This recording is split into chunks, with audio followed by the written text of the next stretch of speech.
Hello and welcome to Follow the Money. I'm Raine Musñgi. Join us as we explore the tools and insights you need to jumpstart your financial journey.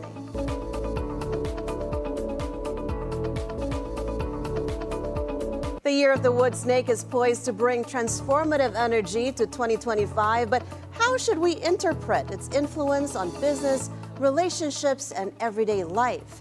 As Filipinos navigate a post-midterm election landscape and the global implications of Donald Trump's return to office, we turn to alternative perspectives for guidance. Joining us on Follow the Money is psychic reader Gina Gacer, who blends astrology, tarot, and energy readings to provide insights into what lies ahead. Hello, Gina, and thanks for joining us on Follow the Money. Hello, nice to be here. Thank you for inviting me. Nice to have you here. Now, of course, your practice blends astrology, intuitive reading, energy reading, and tarot. How do you address skepticism, or how do you actually tell people that these are tools that can help guide you for the future? You know, since the New Age boom, very few people are still skeptical about using these tools. A lot of Filipinos have turned to tarot readers, Reiki healers, energy healers, as a means to help themselves straighten themselves out, straighten their lives out. So I would always tell people, these are tools. We are gifted. We are using them for you. We just have to remove the stigma that it might be evil. That's the difficult part. All right. And you mentioned energy already, and that's what you are used to, reading energies. And looking at the energy of 2025, looking at the leadership, for example, that's guiding countries and entire industries, what do you see as the trend, perhaps? Where is energy taking us during this year? Well, first of all, 2024 ended on a very heavy note because numerologically speaking, 2024 is 2 plus 2 plus 4, which is an 8. And in tarot, that would mean movement. So it was kind of like a transitory phase. But now for 2025, it's supposed to be more of a year of contentment, wherein people would be satisfied with what they had invested their time and energy on in 2024. So this year, the energy should be a lot lighter than it was for 2024. One would think that, this year would be the year of transition because it's 2025 that we're going to see a new presidency in the U.S., sort of a new presidency, but actually it's Trump 2.0. Here in the Philippines, we're also going to have our midterm elections, so a new set of leadership at the Senate and the House and in the local governance. And then all over Europe, you're also seeing a change of leadership, but you're seeing a lot more stability perhaps this year? Yes, because the players will change. Well, Trump isn't exactly a change because he was president before. So he's just having a second go round at being a president for the United States. But for the most part, the other nations, which includes ours, would have a change in leadership. We might see new faces in the Senate and in the local government, the mayors, vice mayors, but some of the old faces will also still be there. The main energy is that the impact of these people, what that impact will be for the average person. Yeah, and what kind of impact do you see happening? Do you see any difference between Trump the first time and Trump the second time? A lot of people are already guarded for what he said he's going to do this time around. Well, Donald Trump as a president, okay, I wouldn't say that his ideas are all wrong or all bad. He has a specific goal that he wants to achieve for the United States. The thing is, he's trying to see if plan A will work or plan B or plan C. He's trying out different things. But he hasn't let go of his initial goal, which is what he had, the logo on his hats before, Make America Great Again. So that's what he wants. That's where he's intending to go. So as far as his leadership is concerned, the only difficulty there is which of the three plans he will use. But will he reach his goal? Yes, he will. The first year of his term, he will already reach a milestone in his attempt to reach that goal. Meaning there's not necessarily going to be a level of experimentation on the side of Trump. You mentioned that he has three options that he's looking at. Will he decisively go for one option or test the waters in each of the three? There will be very little experimentation. He already more or less forecasts that if he does plan A, this is going to be the result. He just has to see if people will follow him in the result that he is hoping to achieve. If people will follow, then he will stick to that plan, and it will still reach the goal that he wants. So America's likely to come out on top again under his term, and which means there might be, or there could be, some victims, some losers in his fight. Do you see who might those losers be?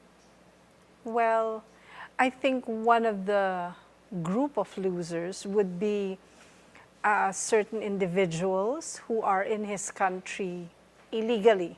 Okay, he would like to get rid of those. He has the right idea because he wants to also preserve his country from criminal influences. But along the way, he might bulldoze over people who aren't there for any bad reason. They may be just there because they have jobs there, and they might end up getting bulldozed along the way. Those would be the losers. But in any government, if you are trying to achieve a goal, there will be some casualties along the way. And these people will have to find an alternative to what they want to achieve on a personal level, which they might no longer be able to achieve in the US because of his policies. Right. Well, talk about bulldozing and all these new policies that might be a reversal of what Biden has been trying to institute during his term. Do you see China as suffering from the blowback of Trump 2.0, or do you even see perhaps a continuation of the relationship that the Philippines and the United States has enjoyed? The Philippines and the United States will always have a relationship. That is something that will never end. But as far as China is concerned, I don't see China as falling down on its knees in any way. I see it as maybe stepping back, keeping quiet, recouping its own strengths. But I also don't see China as a power that is out of control, that it would run amok and, destroy half the world just to prove itself. I also don't see that for China. So it's not going to be the bully that a lot of people perceive it to be? No, because China also wants to be admired. China also wants to come out as a powerhouse, and it would not want to be labeled as just a mere bully, that the only reason why they are going to be admired by anyone or followed by anyone is because they force their way into it. No, that's not the way they're going to do it. It's more of like, yeah, we're going to conquer you, but we're going to conquer you in a way that you will accept us. So we're not going to destroy you. We're going to make you see that we can build you better. Talking about building better, of course, probably the most chaotic development that we've seen across the world have been the wars. You've had the Ukraine and Russia war, as well as Israel and the Hamas war. We have a ceasefire that just started yesterday. Do you see this ceasefire lasting, perhaps, or do you see the Russia-Ukraine conflict finally coming to an end this year? Those two, okay, first Russia and Ukraine, that will end slowly, like a fade out rather than a sudden halt. It's like a fade out. As far as Israel is concerned, that part of the world has always been a trouble spot.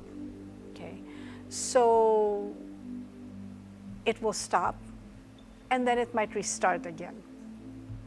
It's just the energy, the way that those people have always lived their lives and how they've always felt about their countries, their properties, and their rights. That's what pushes them to do what they do.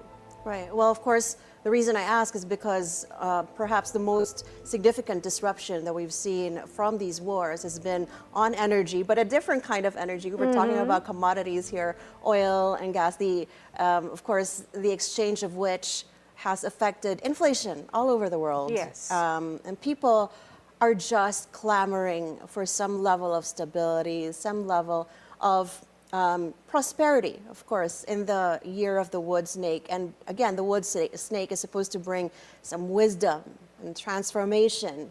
Do you see this happening in certain industries, or are government leaders or some sectors poised to benefit from this energy? Technology, okay. The industry that I see benefiting most from this has to do with the tech industry, okay?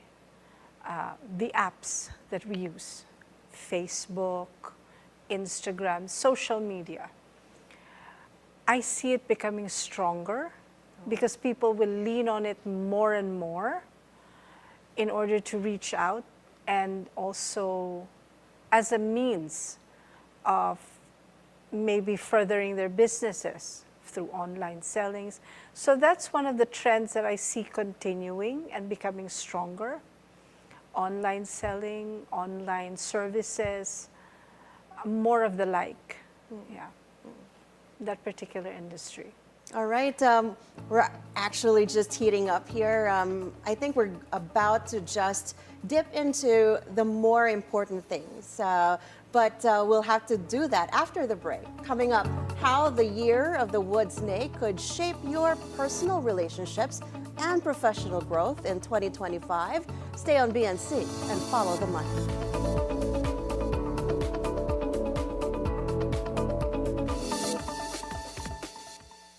America has decided. We will make America proud again. Witness the return of President Donald Trump as the 47th President of the United States. We will make America safe again. And we will make America great again. Only here on BNC, the Bilyonaryo News Channel. Welcome back to Follow the Money. We're still with psychic and energy reader Gina Gacer. Gina, we just finished talking about world politics, world economy. Perhaps it's important to also take a look inside of us and in each of our relationships, which affects how we decide how we move around the world. So you've always said that relationships are the cornerstone of personal and professional life. Is there some kind of advice that you would promote so that people can manage their business, their family relationships, their friendships, love, partnerships this year so much better than before? Okay, since this is the year of the wood snake, and as you mentioned, the snake is a symbol for wisdom. One of the things that I would wisely recommend for this year is healing. Not just physical healing, but emotional, mental, and spiritual healing for the individuals, communities, the nations as a whole. When a person heals internally, all the energy surrounding that person also heals and uplifts. And when it uplifts, the quality of that person's life, the quality of that person's community, city, country, everything also gets uplifted. So I would recommend releasing. So releasing, forgiving, is that what it is? It's forgiving or seeking to repair ties with certain individuals or things? Because we see it all the time everywhere now. Oh, I have to heal my inner child. You know, I've been held back for so long, or like my parents didn't treat me very well. You know, what kind of actions are we supposed to take, you know, concretely, so that we can begin this healing process? Well, healing the inner child is one thing for those who do feel the need to heal the inner child, but also healing from emotional traumas.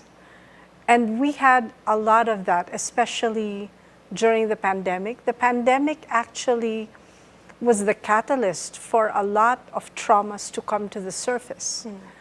And those traumas now need to be healed so that this year can be a year of upliftment. So we have to heal inner traumas, family traumas, community traumas, and nationwide traumas. Well, unfortunately, I mean, a lot of people would have to really begin to embark on, you know, the methodology and how to get that done. Somebody should initiate that as well. You know, of course, astrology, as the Chinese Lunar New Year zodiac is based on, of course, it often highlights both conflict and opportunity. Are there challenges that you foresee this coming year, whether in terms of business or maybe in terms of natural disasters or perhaps man-made disasters that people should watch out for? What kind of risks to look out for, and you know, what opportunities to seek? Because as much as you face some downsides, there is an upside that other people fail to see. Yes. When it comes to natural disasters are uncontrollable. Okay, this is the hand of God dealing us with something that we can either stop, okay, or avoid. It just happens. Maybe what needs to be done is not really to stop the natural disaster, but talk about how do we deal with something like this when it happens. Because as far as energies are concerned, the one thing that we shouldn't allow for this year is for us to magnify the negative. When we magnify the negative, that's why most readers do not like to focus on death. Because if you focus on death, of course that's a disaster for the people who die and for the people who are left behind. It creates a bubble of negativity, which again will bring one person down. But can you imagine if it's a negativity that brings an entire nation down?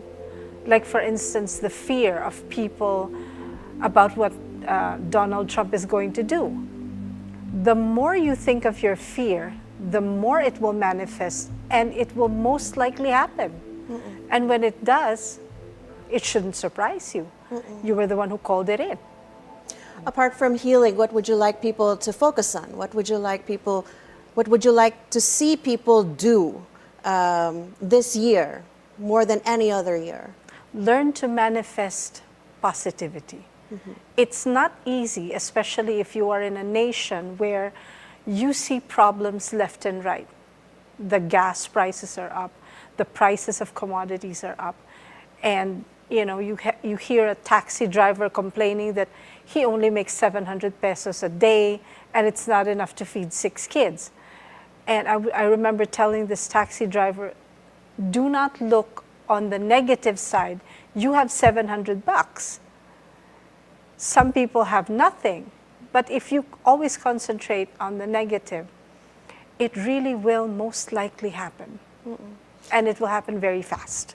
Right. Well, people don't want to deal with too many good news because for some reason, a lot of people actually feel even more oppressed by the good news of other people. So it seems that that's an ongoing trend right now. But if we speak about trends and you wanted to see more success and harmony, where do you find them? I mean, apart from counting your own blessings, are there sectors, industries which are likely to find more success this year than any other year? I keep seeing Facebook. I don't know why I keep seeing Facebook. I've always seen Facebook as like a platform for people not only to be able to reach out to other people, but a platform to share what they have with one another. So I've always seen this particular platform. Somebody told me, oh, and not no, even TikTok. Well, TikTok is more of for the young, okay? And Instagram. But the problem with these two platforms is that sometimes, or a lot of times, the people who post things on them post something that is either hilarious if it's TikTok, or not entirely true if it's Instagram. Like you pose in front of a car and everybody thinks that's your car and it's not really your car. So you're encouraging, lies. But Facebook, I feel that Facebook will have like a second wind. It needs to fix some of its algorithms. Once they fix that, and sorry to say, but Mark Zuckerberg should really stop pushing the eyeglasses that have cameras because not everybody can afford that. The phones are still going to be around. The phones are still going to be big business for the coming year, even more so because people will become dependent on the phones for information, for data, and the cameras for taking pictures.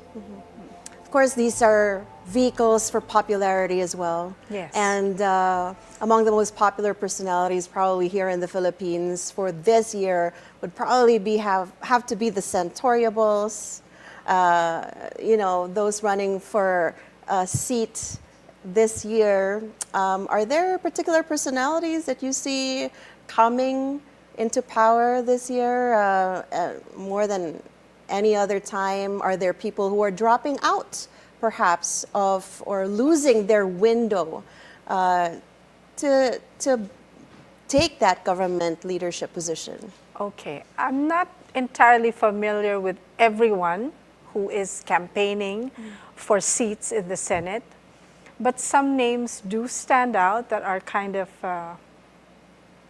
focusing my attention. I don't want anyone to get the wrong idea. I'm not in favor or against any of these candidates. You have always been nonpartisan, for sure. The Tulfo brothers seem to have a very strong wind for them.